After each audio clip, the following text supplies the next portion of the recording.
বাংলার টেলিভিশনের ধারাবাহিক মানেই টুইস্ট, রোম্যান্স আর দর্শকের আবেগের ঝড়।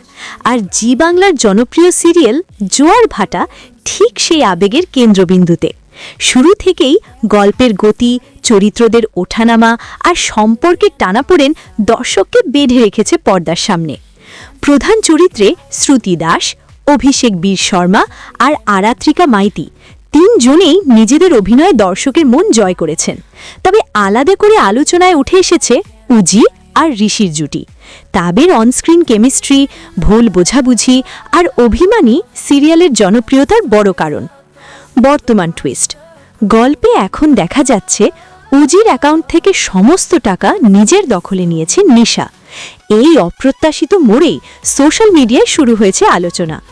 দর্শকের কৌতূহল, উজি আর ঋষির সম্পর্ক এবার কোন পথে যাবে? রোম্যান্টিক সিনে বিপত্তি। এর মাঝেই সামনে এসেছে শুটিং সেটের এক মজার ঘটনা। অভিষেক জানিয়েছেন আরাত্রিকার খুব ঠান্ডা লাগে, তাই রোম্যান্টিক সিন শুট করতে গেলেই চোখের জল আর নাকের জল থামতেই চায় না।